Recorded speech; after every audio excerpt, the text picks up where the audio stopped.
You're listening to the Author Stories Podcast, bringing you the story behind the stories and the storytellers.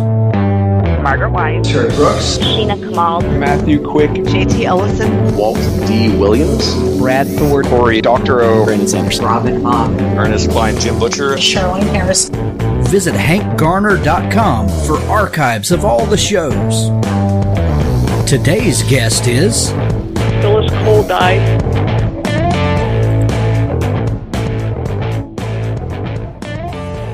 Flesh, Blood, Steel, the new book from David Allen Jones. 16-year-old Jake Harris wakes up after a horrific car accident to find 13 years have come and gone.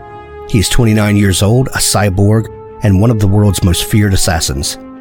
Horrified by the things he's done, things he can't remember, Jake vows never to kill again. Unfortunately, the company that owns Jake has other plans. They're not about to lose their top hitman to the errant memories of his teenage self. When Jake manages to escape them, they launch a worldwide manhunt that ranges from a near-future New York City to Paris. Desperate to remain himself, Jake joins a rebel faction dedicated to wresting control of the world's governments from the hands of militarized corporations. Using his enhanced body and perceptions, he is able to aid them in their fight. But Jake doesn't realize the rebels have their own plans for him, ones that involve unleashing his unique talents on their enemies. Faced with a dark past he can't recall and uncertain whom he should trust, Jake must come to terms with the sinister choices that molded him into the man he became. Question is, can he avoid doing it all again? Assassins aren't born, they're programmed. Flesh, Blood, Steel by David Allen Jones. Well, thanks for joining me again for the Author Stories Podcast, where I bring you the story behind the stories and the storytellers. Today, I'm really excited to have Phyllis Cole-Dai on the show with me today. She has a fantastic new book called Beneath the Same Stars, a novel of the 1862 U.S. Dakota War. And you guys, this book is fantastic. Welcome to the show, Phyllis. Oh, thanks so much. Phyllis, we begin each show with the same question, and that question is, what is your first memory of wanting to be a writer or storyteller? You ask really tough questions, don't you? I love the question. I don't have a really good answer for you because it feels almost like that desire to tell stories was in my DNA somehow. And it wasn't just in writing fiction, but when I wrote poetry, it was narrative poetry. And when I wrote songs, they were story songs. And when I get up to speak, the stories roll out. And so it seems like that impulse towards story has always been there. But at the same time, I have to say that there were teachers all along the way that seemed to encourage my writing. And one of my favorite examples of that was Mrs. Laza, who was this tiny little woman who taught my 5th and 6th grade English classes. I was part of a really small consolidated school district without a lot of resources. But in the summertime, she would send me, this was before email, she would send me assignments through the mail, and I would complete the assignments and send them back. She would critique them and then send them back to me with the next assignment. And so Mrs. Laza and other teachers like her really helped me out all the way along. That is fantastic. The writer's life and journey can be a dark one sometimes, and full of lots of self-doubt and just hard times. And the little pieces of encouragement that people give along the way, I really don't think people understand what those things mean to a writer sometimes. Oh, exactly. And, I grew up on a farm. My dad was a hog farmer, and my mom was a farm wife, with all the work that entailed. And it wasn't a big tradition of women being kind of writerly, let's put it that way, or going to college or anything like that. But yet when they saw my interest in writing, somehow I ended up with my dad's old manual typewriter, the clickety-clack kind. I love the sound of that, and then at some point they must have gotten tired of me trying to use their electric typewriter, and they got me one of those old electric typewriters with the white correction ribbons, and I just would camp out at the dining room table and be making up stories on these machines, and for them to have done that in that generation and in that context was just phenomenal, and I owe them a big debt too. That is I love that. I just had a conversation with someone earlier today about typewriters and the sort of visceral effect that a machine like that can have on a writer. It's something almost magical that they're full of possibility, and stories just want to come out of them, it seems like. Yeah, that's probably why I use the image of an old typewriter on my latest business card. I just went back to that because it felt right in my gut, to do that. Exactly. Phyllis, where did you grow up? I grew up in Northwest Ohio near Mount Blanchard. If anybody's ever heard of that, they win a free book. Now I live in South Dakota. My husband was appointed to the faculty of South Dakota State University almost 20 years ago now, and so this is like a second home. Wow. I love to ask people sometimes about their roots and how those things affect their writing, or maybe come out in the things that they do. Do you feel like that your time in Ohio and your roots there come out in your writing at all? I think they do, especially in my sense of character. It doesn't always connect directly, but I think in a rural community, I felt like I really got to know the people that I knew really well, because there's a different pace to life, and there's a different kind of interconnectedness that you need in order to get through the blizzards and the fires and all those sorts of things. And so I felt like that gave me a kind of a keen sense of the depth that people had and the complexity of their characters, and hopefully that has translated over to my writing.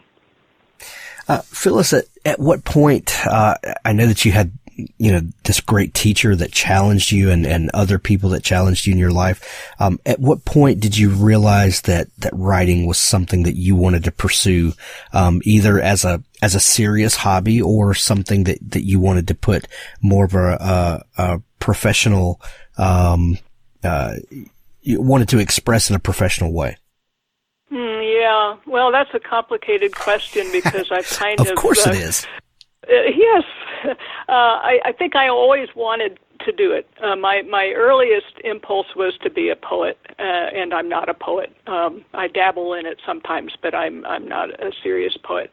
And then grew more toward the fiction by writing some novellas and so on when I was in middle school, we called it junior high, and high school, and I think I was pretty seriously wanting to go into some sort of writing at that point, and decided to be an English teacher. But at the same time, I was hearing a lot of voices that were saying, it's not very practical. You can't make a living at this. How are you going to support yourself? And so that's why, I was looking around for some way to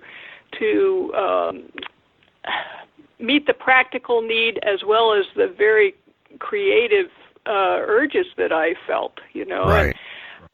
So I ended up in grad school, and I was in the middle of working on my PhD in English with an emphasis in folklore and creative writing, and then I got called to jury duty.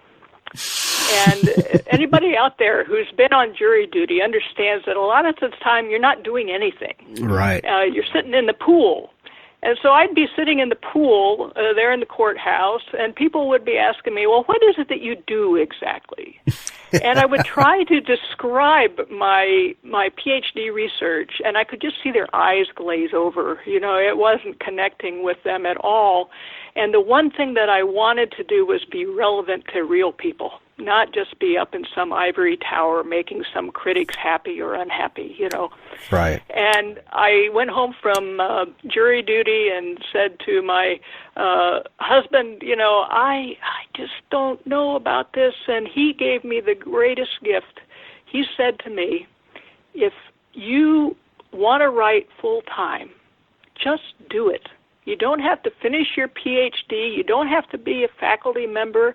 We can live simply on my income, and then whatever you make is bonus, And that was just amazing, and we have lived on that, and we have a son who's 16 years old, and he and my husband are so supportive, and we live simply, instead of aspiring after great material things and so on. We just want to be happy with the work that we're doing. So that has been amazing, and that has given me a lot of freedom to not have to worry about building a brand and being market-driven and all those things that a lot of people have to do in order to survive in today's publishing industry. I genre hop. I wait for a project to pick me, and then I go into it full bore. And this book, most recently that I just finished, took me almost 6 years. And, you can't make a living doing that, So to be free of that financial pressure is just extraordinary. Phyllis, we could do an entire show on living simply and getting down to the essentials of what truly make you happy.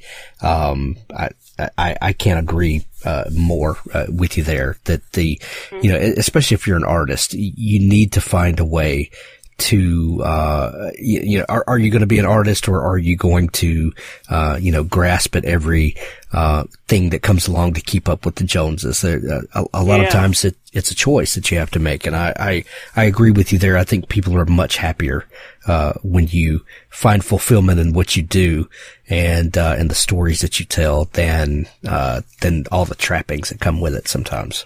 Yeah, I think it takes some constant vigilance about your motives and kind of stepping back. I had knee replacement surgery last October, and the surgery went well, but the aftermath has not gone so well.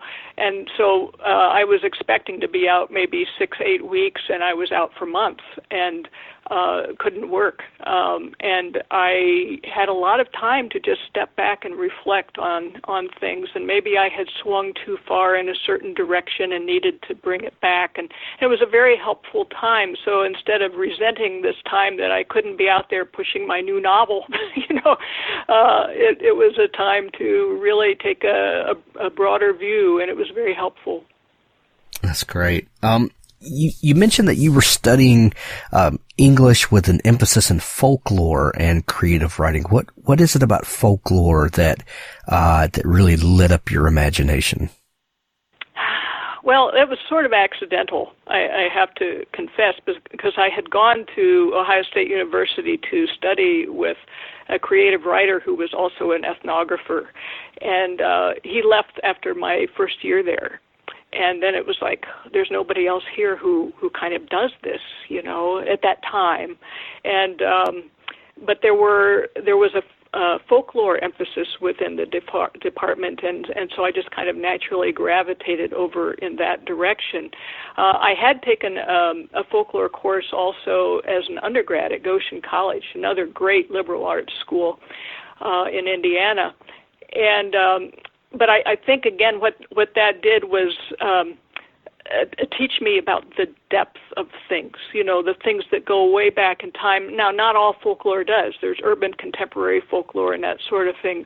But I was really connected to traditional things that are just kind of in our bones, and how if you just put a little bit of that color into your writing, they're there's a different kind of life to the writing than if you don't have that kind of material in there.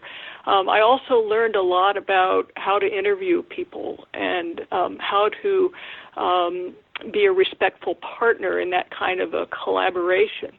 And so as I was doing a lot of the research for this novel, which involves Native culture, and I really needed to have lots of conversations with Native elders and so on, learning, what I had in terms of a skill set to bring to that, and then how to adapt that within a Dakota culture context, so that I was doing things in ways that were culturally appropriate.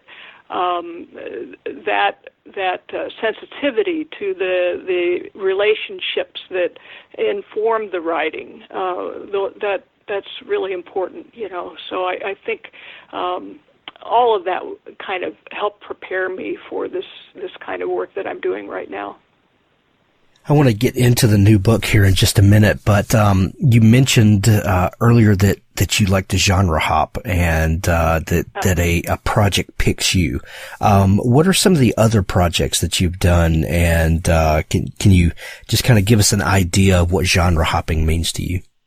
Oh, yeah, I've just had different incarnations as a writer, and that's appropriate because I think I view life as something that I need to grow at, and so my writing changes to reflect that as well, and every project changes me. But I started probably cutting my teeth on in the publishing industry by writing liturgical materials for ministers in Protestant churches. I was working with a co-author named Everett Tilson, and we wrote for Abingdon Press, and we wrote a series of books, and what I learned from that process was the daily rigor of working and having high expectations and developing a thick skin so that when critique comes back at you, you don't fall apart, but you can figure out what of that to own and what not to. And that's far from my life now, but that was years of my writing life to begin. Then I kind of shifted over to spiritual nonfiction for a while, probably best known there as the co-author of The Emptiness of Our Hands. That was a book that chronicled 47 days that my friend James Murray and I spent living voluntarily on the streets of Columbus, Ohio. That was where we resided at the time. And we went out on the streets to try to be a compassionate presence to the people that we would meet there. And that book is now in its third edition. And then I went over into poetry. I had a blog for a long time. It's still up as sort of an archives called ayearofbeinghere.com. And that kind of gave rise to a book of poetry that my co-editor Ruby Wilson and I published through Grayson Books a couple years ago, and that's called Poetry of Presence, an anthology of mindfulness poetry. It's very accessible, inspiring poetry with a lot of big-name poets in it, as well as a lot of lesser-known poets whose work really needs to have attention paid to it as well. And now I'm in historical fiction, and I think I'll be here for a while because I've got a couple projects lined up yet. So, but off and on in there, I've also written music, solo piano, children's CDs, guitar for Christmas. So, it just depends on what moves me. I love it. It seems to me like a lot of your writing comes out of some sort of personal experience, or that there are kind of real-world motivations. Is that safe to say?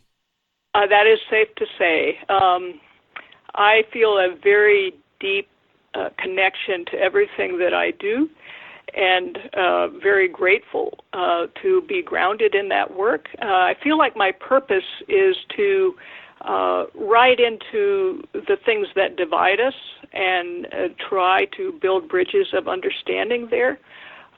So that's kind of a through line through all of the work. It takes different forms, but I really want to help make the world a more peaceable place, and there are different ways of going about doing that, and I don't want to get preachy about that, but I think that's part of what my life is about. I think that's a fantastic goal for life. I remember a time where it seems like we all wanted to get along. Mm-hmm. When was that? I don't know. It's something I've constructed in my mind, I think. But I like to think that art of all things ought to be able to bring us together and to help us to see, from others' perspectives, and which brings us to your new book. You live in the Dakotas now, right? In South Dakota? South Dakota, yes. So how long have you lived there? We moved here in 2000. Okay, so almost 20 years now. Yep. What was the and we're going to get to the story of the book, but I want to get to what birthed this in you. What were some of your initial reactions when you moved to South Dakota? Well, when my husband was named to the faculty here, we flew up to hunt for a house, and the first thing I noticed when we flew into the Sioux Falls airport is that there were hardly any trees anywhere to be seen, basically just along the river banks and the creek banks, and I come from the woodlands, and so this was a huge sign that I was moving into a totally different kind of landscape, and not just the physical landscape, but culturally. And the first realtor that took us out to hunt for a house, within the first hour, she told a racist joke about Indians, and apparently assumed we would laugh along, and we didn't do business with that realtor for all kinds of reasons. But that was my second sign that this was a different place, because in Ohio we have our share of bigoted people, but bigoted white people tell racist jokes about usually African Americans, unfortunately, not American Indians. And so I was very sensitized very quickly to the notion that there was a lot of very overt prejudice against Native people in this area. And so I started educating myself about the tribal peoples in whose lands I was residing. And this is traditionally the land of what we would call the Sioux Nation, but the appropriate term is the Ochete-Shakowee, which is the Dakota, Lakota, Nakota Confederacy. And so in educating myself, I still never heard about the U.S. Dakota War of 1862 until 2012, so that was a dozen years later. And that was the 150th anniversary of the war, and there were a lot of public commemorations going on, especially in neighboring Minnesota. I'm only about half an hour, if that, from the border with Minnesota, so very close to where these events took place. And it struck me during that anniversary year that very few people seemed to be aware that this war had happened, let alone be aware that a lot of its repercussions are still with us. And so that made me feel like I've got to do something as a writer to try to raise awareness about all of this. And I felt like I wanted to do it through story, not through nonfiction, but through story, because I think stories can be good medicine for what ails us. That's one reason we bother to tell them, and they can help us get beneath the jockeying facts and opinions about things to get at the heart of the matter. And a lot of good things can come out of that. So that's when I knew I needed to write fiction, and started on this course of research and writing that took me almost 6 years to complete. I saw a blurb on your website, and I just found it again. It was a war you might never have heard of, a story you'll never forget. Can you tell us a brief background of this war and what happened, and why you think that this is something that most of us have never heard of? Well, I'll start with that last point first. I think a lot of us haven't heard of it because it's been overshadowed by the Civil War, which was going on at the same time. I think that's part of it, and I think it's also true that we who are descendants of those who settled this continent instead of being originally here have had a stake in forgetting all of this. And so it doesn't make its way into our textbooks and our history classes. It's kind of forgotten in memory as generations pass, and it's more comfortable for us white folks if we can forget about all this. So I think there's a couple reasons why we haven't heard about it. But the war broke out in 1862, August of 1862, on the Sioux or Dakota, I would prefer to call it, reservation in southwestern Minnesota. And it only lasted around 6 weeks, but it was a pivotal event in the history of this continent. For one thing, it resulted in more American casualties and refugees than any other Indian war. At least 650 Minnesotans were killed, most of them unarmed civilians, and more than a fifth of the state's population, or more than 30,000 people, was displaced. And many of those people never came back. And then you've got the Dakota side, quite apart from the warriors who fell in battle and who were condemned to prison terms in the aftermath of the war. You also had 38 Dakota men simultaneously hanged in Mankato, Minnesota on December 26, 1862. That was the order of President Abraham Lincoln. Actually, the Minnesotans wanted to hang more than 300 Dakota men, but Lincoln whittled the list down to 38 men. That was the largest judicial mass execution in the history of the United States. And then in the aftermath of the war, the U.S. military rounded up all the Dakota people who hadn't already fled after the final battle and interned them in a concentration camp below Fort Snelling near St. Paul, Minnesota, kept them there for a half a year, over a winter, and into the next spring. Hundreds of them died in the concentration camp. And then the Dakota Removal Act of 1863 forcibly expelled all of those people from the state of Minnesota. It's still on the books in Minnesota that Dakota people are not welcome in the state. And they were all sent, the ones who were under control, were all sent to a reservation in South Dakota called Crow Creek. But we now have Dakota communities, I think, in 5 states and also in Saskatchewan and Manitoba up in Canada. So they were, their whole relationship with their homeland was totally lost in a way. It lives on in other ways, but their lifestyle, their spirituality, their language, their ceremonies, everything was geared toward the land and reflective of their relationship with the land and the flora and fauna that lived upon it. And their sacred places were a part of that Minnesota landscape. All of this was lost.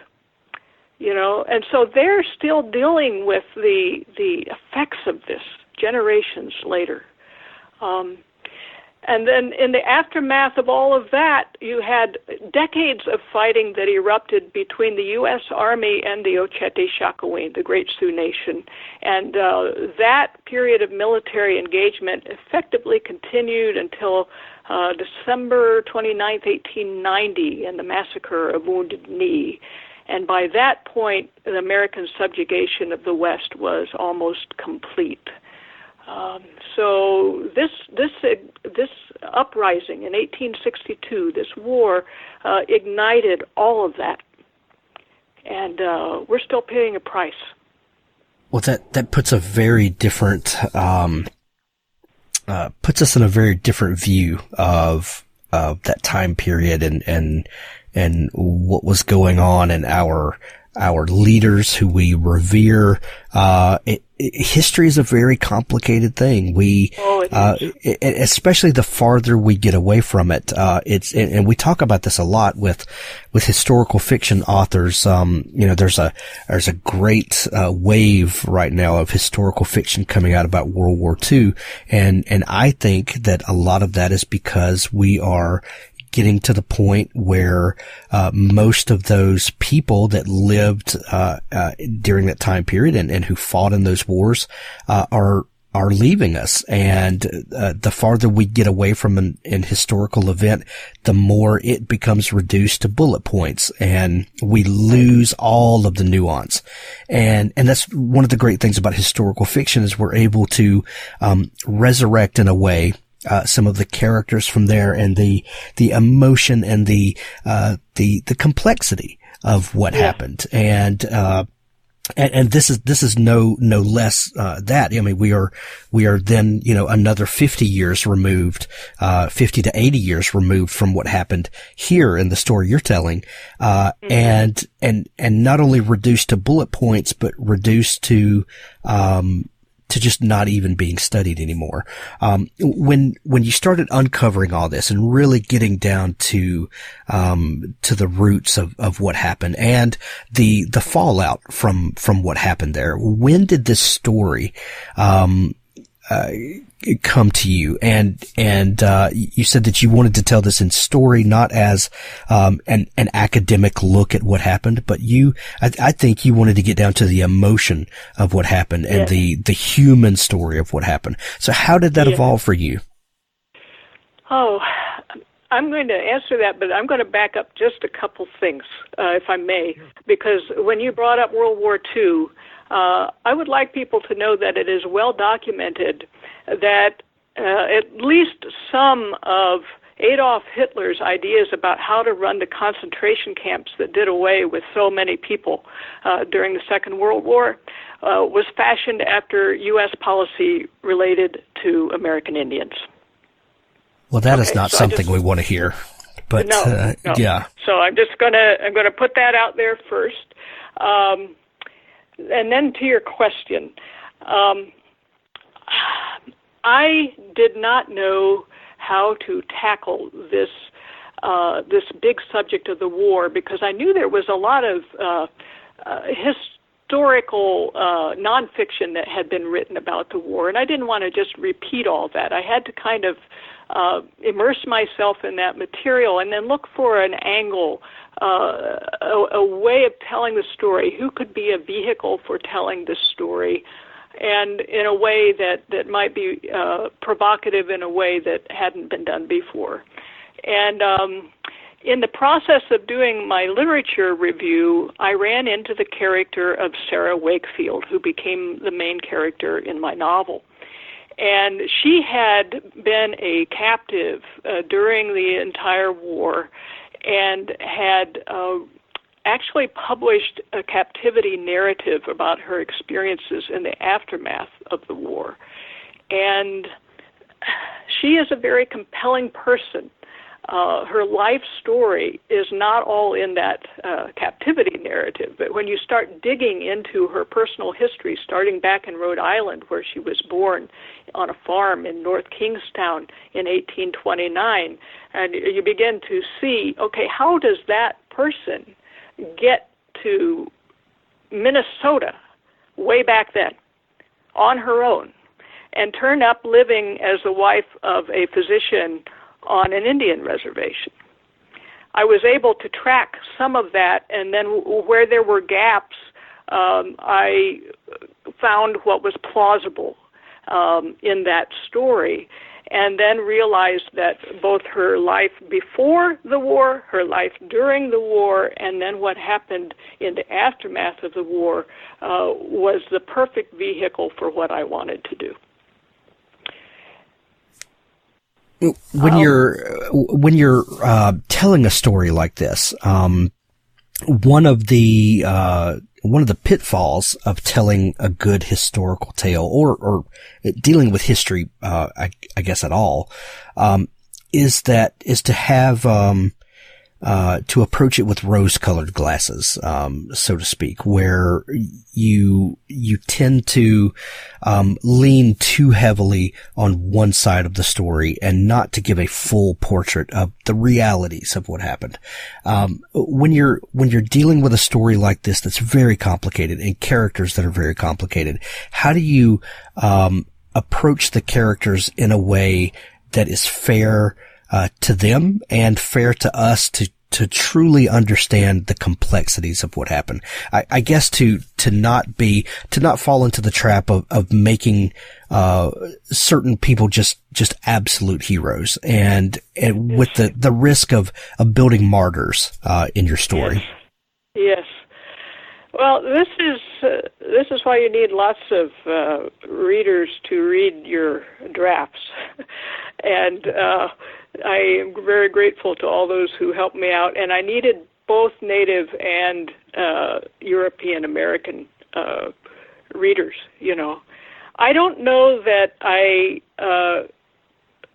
fairness wasn't really an issue for me, in a way. Most of the material that has been published has been so slanted against Native people, and I just wanted to, first of all, tell a good story, and I wanted to wrestle some good out of what was a horrible event, and that's hard to do. That's really hard to do, and I probably made Sarah out to be better than she was. But if I had made her out simply to be who she had been, I don't know that anybody today would want to read it because it would be too distressing, Her husband was an absolute, let's calm down. He was not a nice fellow. Right. Okay. And I had a hard time not turning him into the devil. Right. I had to try to find ways of humanizing him. And then there's the whole question of when you're representing Native culture, so many times it gets romanticized, and right. idealized, the noble savage and all this, or you've got the absolute opposite, And how do you tell a real story when, even when you talk with Native people today, they have suffered such traumas as a culture that they don't necessarily have a clear sense of exactly how things worked back then, in culturally speaking. And during war, everything gets stressed, and so things are shifting. And not every Dakota was in favor of the war, So they were like having, in a way, a civil war inside of the Dakota Nation around all this. And so how in the world do you tell a story where you've got all these factors going on, and it's so complicated that people could get lost in it? And I just had to keep bringing it back to character, I would talk to Sarah, and then her male opposite was Ćaske, which means firstborn son. In reality, this man also had a given name, which was Wichampi Washte Dompi, which means something like he who is liked by the stars. And wouldn't you love to know what the real story is behind that name, And so you keep going back, and I would talk to Sarah, I would talk to Ćaske, and I would I don't want to make it sound mystical. It's not mystical. But you really have to have a firm sense of who they are and let them reveal themselves to you as much as they can, and just keep coming back to character all the way through. Well, Phyllis, this is the one safe place that we can talk about interacting with characters that are not real. We talk all the time about talking to the characters in our head, and this is the perfectly safe and sound place to talk like Thank that. you. So I think our audience completely understands what you're talking about. When you we've got this historical event that the book sort of centers around. How do you start constructing the narrative thread that takes us through the historical event, and how do you decide where the story begins and where it ends, and kind of encapsulating what the story is within this big event? Mm-hmm.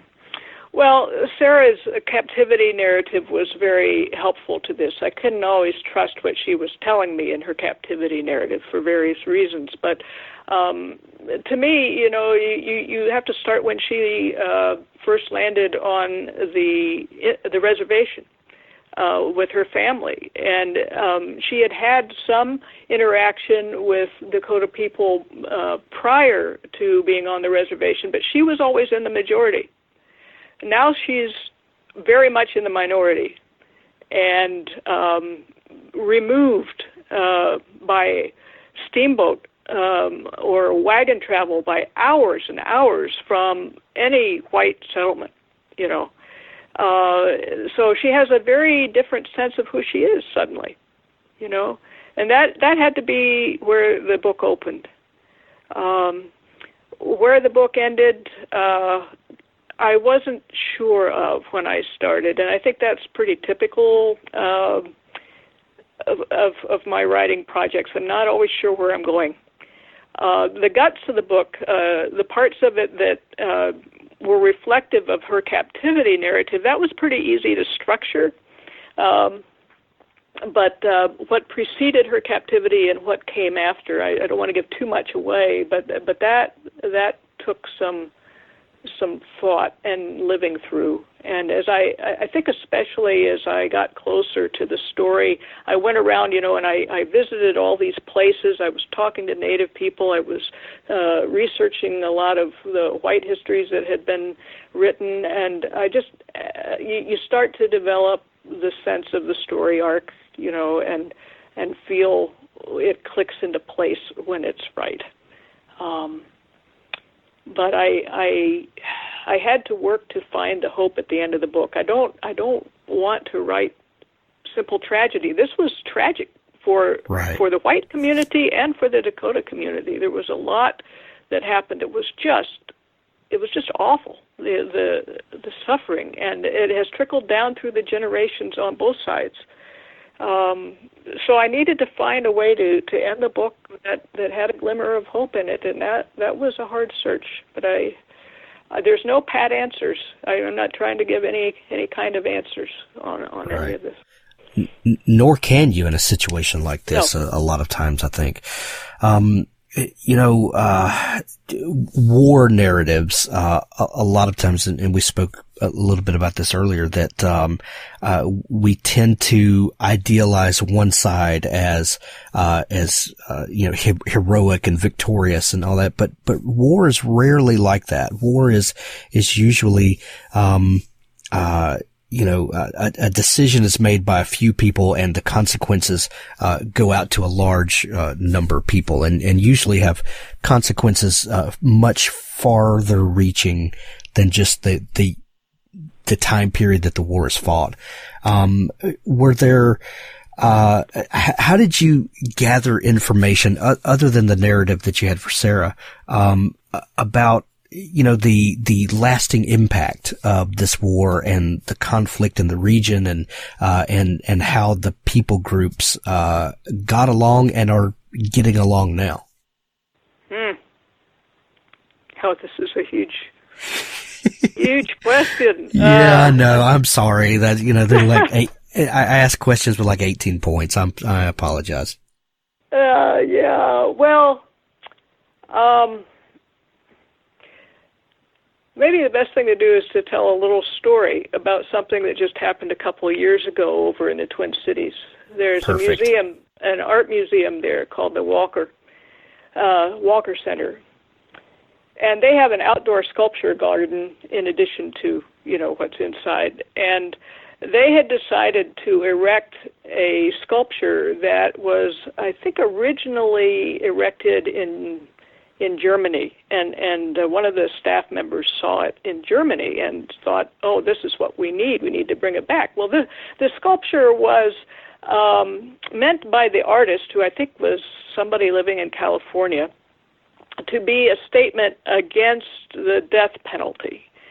And the artist had created a gallows based on a number of other gallows in history, and including the Dakota 38 gallows, when the men were hanged in Mankato in 1862 at the order of Lincoln. So they were going to bring this back from Germany, and they were going to erect this in their sculpture garden on sacred ground to the Dakota people. You know, this is right near where their origin story is. And the Dakota people, when they got wind of this, they protested vehemently. And it's a long story, but eventually the Walker Center staff and the artist, in meeting with the elders and so on, decided that they would dismantle this piece and they would bury it at an undisclosed location so it could not be molested. And it would be buried with ceremony that was appropriate to the Native people. And this erupted into a big fight, especially, I think, in the artistic community. Was this censorship? You know? That was the level at which a lot of us white people were processing this.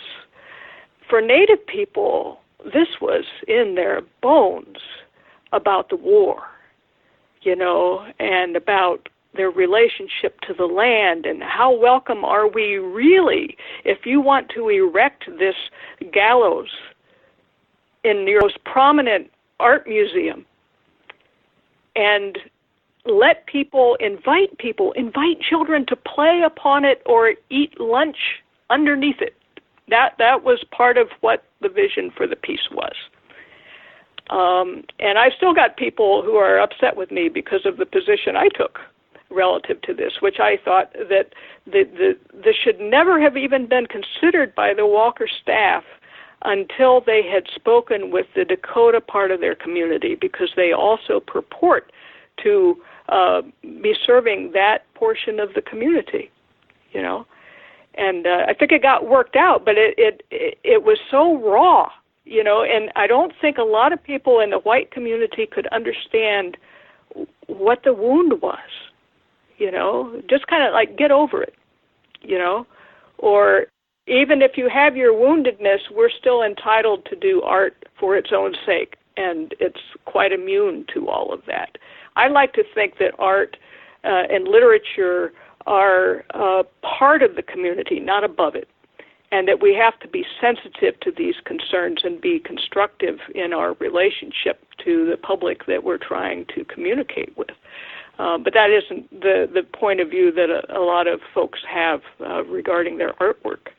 So anyway, does that help kind of address absolutely. And I think it speaks to the power of art to stir up our human emotion, and that we as artists should not take that lightly. Yes. You know, no matter which side of the argument you come down on, I think we can all agree that we as artists have a responsibility to that great power that art you know, conveys, and I think that's something we can all agree on that we need to be careful with, for sure. Yes.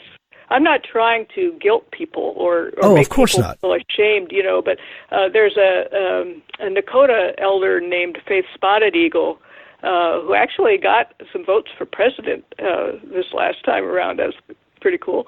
But anyway, she, in thinking about white audiences, you know, says, you know, you're not trying to guilt or shame. What we're trying to do is ask white people to free themselves of their own denial. Because there's a liberation that comes even to white people when we look at these facts in the face and don't try to pretend they're not there or look in the opposite direction. And I really like what she said about that. Well, I don't think it's ever a bad idea to try to see things from the other person's perspective.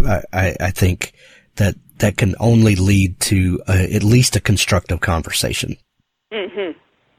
Yes, Yeah. that's our hope. Well, yeah, absolutely. Well, the new book is absolutely fantastic. Beneath the Same Stars, a novel of the 1862 U.S. Dakota War. Phyllis, this has been so much fun talking. I highly recommend this book to our entire audience. I think we can all learn something from it, and we can all be entertained by the story. It's more than just an academic look at something that happened. This is a story that resonates very deeply. If people are just learning about you and your work, is there a place where they can find you online, learn more about all that you do, and connect with you?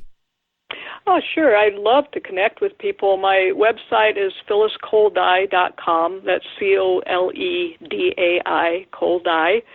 And I'm also on all kinds of social media, usually under that name. So if people want to connect that way, I'd be happy to interact. Absolutely. We're going to send everybody to see you, Phyllis. Thank you so much for taking time to come on the show today. Thank you, Hank. It's been real fun. Thanks for listening to the Author Stories podcast. For more great author interviews like this one, go to hankgarner.com and dig through the archives. There's something there I know you'll love. Now stay tuned for a special audio clip from Richard Gleaves' The Jason Crane series. You took a terrible risk tonight. Why? You don't know? The first rule. I was told by a friend that I shouldn't reveal my gift to anyone who doesn't have a gift themselves. That's exactly right. Because everyone we tell dies. Yes, you might have marked me for death. Made you a target for a ghost.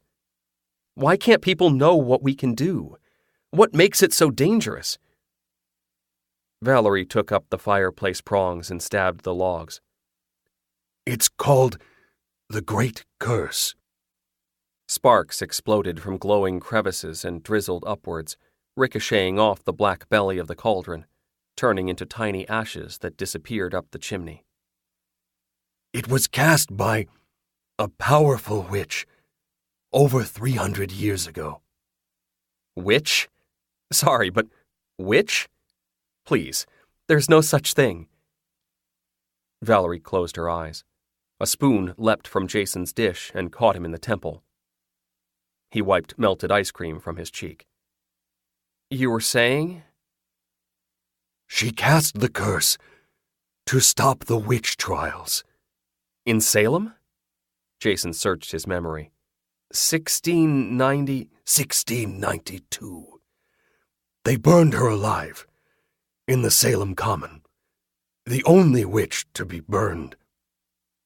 The cauldron smoked slightly. Its contents had evaporated. A sharp, charred scent filled the room. Wait, said Jason. There were no witches.